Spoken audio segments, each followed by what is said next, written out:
నమస్కారం city news తెలుగుకి స్వాగతం. ఈనాటి వార్తా విశేషాలు. మాజీ పార్లమెంటు సభ్యులు మాజీ మంత్రి దివంగత మండలి వెంకట కృష్ణారావు 99వ జయంతి కార్యక్రమం Vijayawada one town Kaleswara Rao market లో ఘనంగా నిర్వహించడం జరిగింది. మండలి వెంకట కృష్ణారావు సామాజిక వికాస కేంద్రం, నేషనల్ ఫుడ్ హాకర్స్ యూనియన్ సంయుక్త ఆధ్వర్యంలో నిర్వహించిన ఈ కార్యక్రమంలో వికాస కేంద్రం అధ్యక్షులు నరహరిశెట్టి నరసింహారావు ముఖ్య అతిథిగా పాల్గొని మండలి వెంకట కృష్ణారావు చిత్రపటానికి పూలమాలలు వేసి ఘనంగా నివాళులు అర్పించడం జరిగింది. ఈ కార్యక్రమంలో ప్రముఖ న్యాయవాది కండల వరప్రసాద్, వికాస కేంద్రం సభ్యులు పారా రాజు, గాలి గురువయ్య, కలికూరి రాజు, కిరికిటి కొండ, తడికమల్ల వెంకటేశ్వరరావు, పైడిపల్లి బాబు, రమణ, లైట్లు జానీ, షేక్ మునాఫ్, ముస్తఫా తదితరులు పాల్గొన్నారు. మండల కృష్ణారావు గారు, మండల కృష్ణారావు గారు, మండల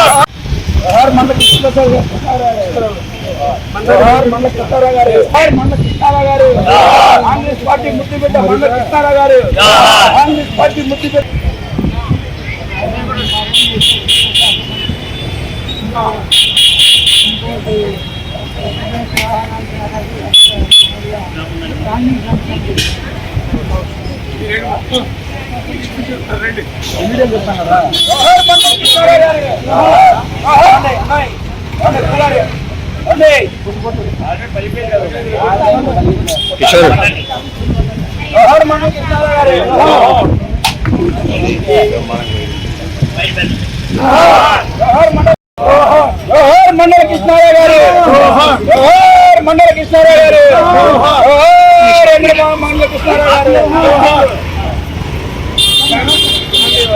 గాంధీవాది మండల కృష్ణారావు గారు, గాంధీవాది మండల కృష్ణారావు గారు,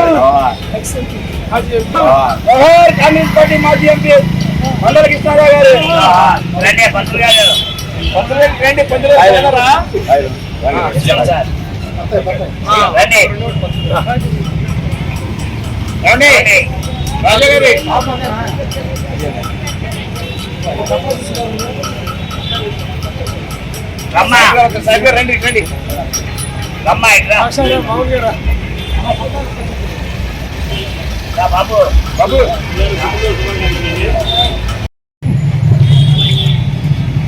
ఈరోజు ప్రముఖ గాంధీవాది, పేద బడుగు బలహీన వర్గాల ఆశాజ్యోతి, సేవా తత్పరుడు, ప్రపంచ తెలుగు మహాసభల్లో మొట్టమొదటిసారిగా ఆయన విద్యాశాఖ సంస్కృతి శాఖ మంత్రిగా ఉండగా ప్రవేశపెట్టినటువంటి మండలి వెంకటకృష్ణారావు గారు అతి చిన్న వయసులోనే పార్లమెంటు సభ్యునిగా, ముగ్గురు ముఖ్యమంత్రుల దగ్గర పివి నరసింహ, కోట్ల విజయభాస్కర్ రెడ్డి గారు తదితర ముఖ్యమంత్రుల దగ్గర రాష్ట్ర మంత్రిగా, సాంఘిక శాఖ మంత్రిగా, విద్యాశాఖ మంత్రిగా, సంస్కృతి శాఖ మంత్రిగా, కోట్ల విజయభాస్కర్ రెడ్డి గారు ముఖ్యమంత్రిగా ఉన్నప్పుడు సహకార శాఖ మంత్రిగా కూడా 3 పర్యాయాలు ఈ రాష్ట్రానికి మంత్రిగా చేసినటువంటి మహనీయుడు, సేవా తత్పరుడు, నిజాయితీపరుడు, ఏ రోజు కూడా అవినీతి ఆరోపణలు లేనటువంటి క్లీన్ చిట్ మంత్రి, సేవా నాయకుడు. ఆనాడు 1977లో నవంబర్లో వచ్చినటువంటి 1930లో యావత్ దివిసేమ హతాల కుతాలం అయిపోయి దాదాపు 10,000 మంది జన నష్టం, పుష్ట నష్టం అన్నీ కూడా జరిగితే ఆనాడు జాతీయ అంతర్జాతీయ సంస్థను తీసుకొచ్చి దానిని దివిసీమగా చేసినటువంటి మహనీయుడు మండలి వెంకటకృష్ణారావు గారి యొక్క 99వ జయంతిని పురస్కరించుకుని మండలి వెంకటకృష్ణారావు గారి సామాజిక వికాస కేంద్రం ఆధ్వర్యంలోను, మరి విజయవాడ ఈ నేషనల్ ఫుడ్ హాకర్స్ యూనియన్ సంయుక్త ఆధ్వర్యంలో ఇవాళ ఆయన యొక్క 99వ జయంతి కార్యక్రమాన్ని చేయటం చాలా ఆనందంగా ఉంది. అదేవిధంగా పేదలకు కూడా పళ్ళు పంపిణీ చేసాం. మిగిలినటువంటి ఇతర సేవా కార్యక్రమాలు కూడా చేయడం జరిగింది. గతంలో కూడా వికాస కేంద్రం ఆధ్వర్యంలో తెలుగు వెలుగులకు సత్కారం అనే కార్యక్రమాన్ని పెట్టి ఆనాడు వివిధ రంగాల్లో నిష్ఠాతులైనటువంటి మన లవణం గారు, సివి రాఘవాచారి గారు భద్రత గమనించి, అలాగే ఓయలిందంటే రామస్వామి గారు, అలాగే తుర్లపాటి కుటుంబరావు గారు, మాదిగ రిజర్వేషన్ పోరాట సమితి ఎంఆర్పీఎస్ వ్యవస్థాపకుడు ఉసురుపాటి బ్రహ్మయ్య మాదిగ విజయవాడ గాంధీనగర్ ప్రెస్ క్లబ్ లో మీడియా సమావేశాన్ని ఏర్పాటు చేయడం జరిగింది. ఈ సందర్భంగా బ్రహ్మయ్య మాదిగ మాట్లాడారు. ఎస్సీ ఎస్టీ రిజర్వేషన్ల వర్గీకరణను రాష్ట్ర ప్రభుత్వాలు అమలు చేయవచ్చని సుప్రీంకోర్టు రాజ్యాంగం ధర్మాసనం ఇచ్చిన తీర్పును స్వాగతిస్తున్నామని తెలియజేశారు. ఎస్సీ వర్గీకరణ అమలు చేసేందుకు సిద్దం కావాలని మాజీ ముఖ్యమంత్రి వైఎస్ జగన్మోహన్ రెడ్డి సైతం సుప్రీంకోర్టు తీర్పుపై తన స్పందన తెలియజేయాలని, లేని పక్షంలో జగన్మోహన్ రెడ్డి ఎస్సీ వర్గీకరణకు వ్యతిరేకమని మాదిగలంతా భావించాల్సి ఉంటుందని తెలిపారు. సామాజిక న్యాయ సిద్ధాంత విలువలో కట్టుబడి ఉండబడిన తీర్పుగా దాన్ని భావిస్తూ బాబాసాహెబ్ అంబేద్కర్ మాకు భారత రాజ్యాంగం ద్వారా న్యాయ వ్యవస్థ ద్వారా అందించిన తీర్పుగా మేము భావిస్తూ సుప్రీంకోర్టు తీర్పును మనస్ఫూర్తిగా స్వాగతిస్తున్నాం. అదేవిధంగా ఆ తీర్పునిచ్చినటువంటి సుప్రీంకోర్టు ధర్మాసనానికి కూడా మాదిగ రిజర్వేషన్ పోరాట సమితి తరపున కృతజ్ఞతలు తెలియజేస్తా ఉన్నాం. అదేవిధంగా 1994 జూలై 7న మాదిగ రిజర్వేషన్ పోరాట సమితి ప్రకాశం జిల్లా నాగులపులపాడు మండలం మీదుముడి గ్రామంలో ఎస్సీ రిజర్వేషన్ సూత్రబద్ధమైనటువంటి ఎస్సీ వర్గీకరణ సమస్య పార్లమెంట్ నుంచి సుప్రీంకోర్టులో పరిష్కారం కావడానికి కారణం పంజాబ్ ప్రభుత్వం అన్న విషయాన్ని మేము స్పష్టంగా తెలియజేస్తున్నాం. ఈ సందర్భంగా పంజాబ్ ప్రభుత్వానికి సుప్రీంకోర్టులో వర్గీకరణ సమస్యను బతికిచ్చి సుప్రీంకోర్టులో వర్గీకరణ సమస్య పట్ల న్యాయ పోరాటం చేసి ఈ రోజు ఈ జాతి మొత్తానికి వర్గీకరణ కోరుకోబడుతున్నటువంటి శక్తులన్నిటికీ కూడా వర్గీకరణ అందించినటువంటి ప్రభుత్వం ఏదన్నా ఉందనుకుంటే అది పంజాబ్ ప్రభుత్వం కూడా సందర్భంగా తెలియజేస్తున్నాం. దానికి కారణం 2004 నవంబర్ 5న వర్గీకరణ రద్దయిన తర్వాత 2004 నవంబర్ 5న వర్గీకరణ రద్దయిన తర్వాత EV Chennai versus Andhra Pradesh government petition రద్దయిన తర్వాత పంజాబ్ హర్యానాలో కూడా వర్గీకరణ రద్దు అవుతుంది. వర్గీకరణ వ్యతిరేకులు అక్కడ హైకోర్టును ఆశ్రయించడంతో హైకోర్టు అక్కడ రద్దు చేస్తుంది.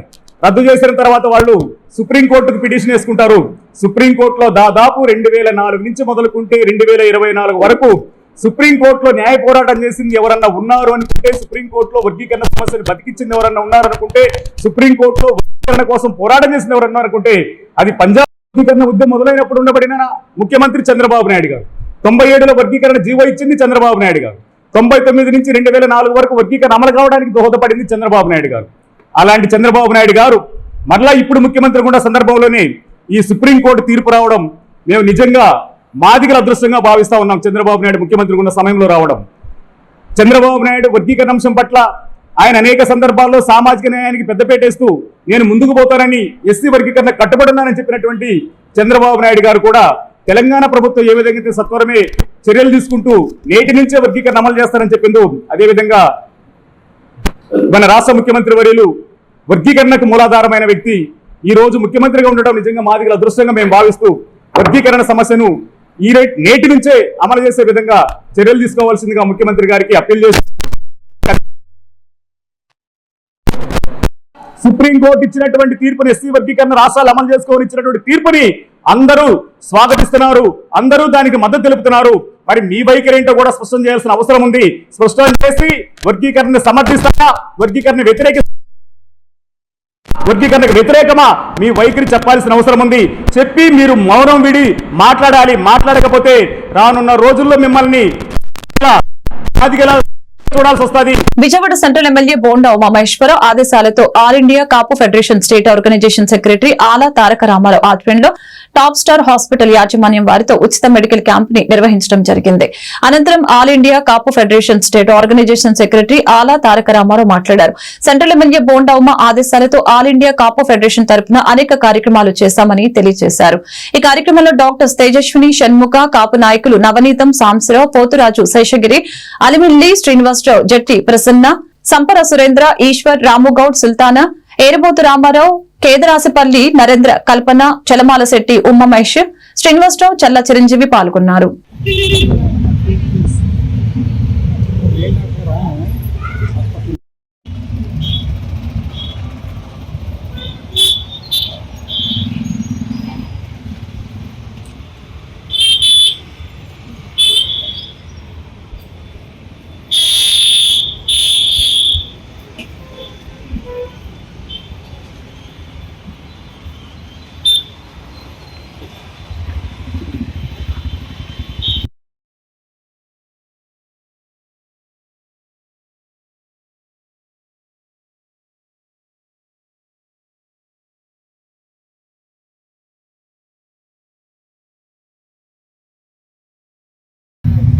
ఈరోజు Singh Nagar Saibaba good centre all India corporation కార్యాలయం నందు టాప్ స్టార్స్ యాజమాన్యం వారితో ఈరోజు ఉచిత మెడికల్ క్యాంప్ ఏర్పాటు చేయడం జరిగింది. ఈ కార్యక్రమానికి ముఖ్య అతిథిగా మా సెంట్రల్ నియోజకవర్గ ముద్దుబిడ్డ, సెంట్రల్ నియోజక ప్రజలకు దిశ నిర్దేశించినటువంటి వ్యక్తి, సెంట్రల్ నియోజకవర్గ టైగర్ శ్రీ బోండా ఉమేశ్వరరావు గారు ఈ మెడికల్ క్యాంప్కి సందర్శించి డాక్టర్స్కి వాళ్ళ స్టాఫ్కి సూచనలు, వారు వంతు సహాయం ఏదైనా సరే చేస్తానని చెప్పడం జరిగింది, హామీ ఇవ్వడం జరిగింది. ఈరోజు ఈ ఆల్ ఇండియా కార్పొరేషన్ ఆధ్వర్యంలో అనేక సేవా కార్యక్రమాలు చేయాలని ఆ భగవంతుడు మాకు అనేక రకాలుగా ఏ విధమైన శక్తిని ఇస్తారో అన్ని విధాలా మాకు ఇవ్వాలని ఆ భగవంతుని ప్రార్థిస్తూ, మాకు ఉన్నటువంటి సెంట్రల్ నియోజకవర్గ ఏకైక నాయకుడు మా బోండమ్మ గారి ఆశీస్సులతో ఆదేశాలతో ఎప్పుడు కూడా ఏ కార్యక్రమైనా చేయడం జరుగుతుంది. ఇక్కడికి వచ్చినటువంటి డాక్టర్స్ కానీ వారి టాప్ స్టార్స్ యాజమాన్యానికి కానీ నాతోటి మా సోదరిమణులు ఆల్ ఇండియా కార్పొరేషన్ సభ్యులు వారందరికీ కూడా ఇక్కడికి వచ్చినటువంటి వారందరికీ నా కృతజ్ఞతలు తెలియజేస్తూ, ముఖ్యంగా టాప్ స్టార్స్ యాజమాన్యం వారికి చేతులు జోడించి వారికి కృతజ్ఞతలు తెలియజేస్తున్నాం ఈ క్యాంపు ఏర్పాటు చేసినారు. నేను డాక్టర్ తేజస్విని, ఇక్కడ విజయవాడ టాప్ స్టార్స్ హాస్పిటల్లో జనరల్ మెడిసిన్లో పనిచేస్తున్నాను. ఇవాళ ఇక్కడ మనం శ్రీనగర్లో మెడికల్ క్యాంప్ నిర్వహించడం జరిగింది. ఇక్కడ మనం ఫ్రీగా ప్రజలందరికీ బీపీ, షుగర్, ఈసీజీ అన్నీ చేస్తున్నాము. ప్రజలందరూ ఇక్కడ నుండి వచ్చి మన హాస్పిటల్లో సేవలు అవి తీసుకోవాలని చేసామని చెప్పాడు, అయిపోయింది. ఇప్పుడు ఇక్కడ చేసింది మనం ECG, blood sugars and BP చూసాము. అందరికీ మన దగ్గర ఆరోగ్యశ్రీ అందుబాటులో ఉంటుంది. అందరూ వచ్చి మన హాస్పిటల్ సేవలు అవి తీసుకోవాలి. ఆషాఢ మాసం ముగింపు సందర్భంగా ప్రతి సంవత్సరం వలె ఆలయ కార్యనిర్వహణాధికారి ఆధ్వర్యంలో 50 మంది దేవస్థానం సిబ్బంది అమ్మవారికి పవిత్ర సారి సమర్పించడం జరిగింది. అనంతరం జమ్మిదొడ్లోని దేవతామూర్తుల వద్ద వేద పండితులు మంత్రోచ్చరణ, మంగళ వాయిద్యాలు, అమ్మవారి నామస్మరణ నడుమ ఆలయ వైదిక సిబ్బందిచే పూజల్ని నిర్వహించడం జరిగింది. అనంతరం ఆలయ కార్యనిర్వహణాధికారి దంపతులు, ఆలయ అధికారులు, సిబ్బంది పవిత్ర సారితో మంగళ వాయిద్యాలు, కోలాటం మరియు ఇతర సాంస్కృతిక కార్యక్రమాలు, అమ్మవారి జయ జయ నామ స్మరణ నడుమ ఊరేగింపుగా కనకదుర్గ నగర్ మహామండపం మీదుగా ఆలయానికి చేరుకుని అమ్మవారి దర్శనం చేసుకుని ఈవో గారి చేతుల మీదుగా పవిత్ర సారి సమర్పించారు.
ఈ వార్తలు ఇంతటితో సమాప్తం. మరొక బులెటిన్లో మళ్ళీ కలుద్దాం. నమస్కారం.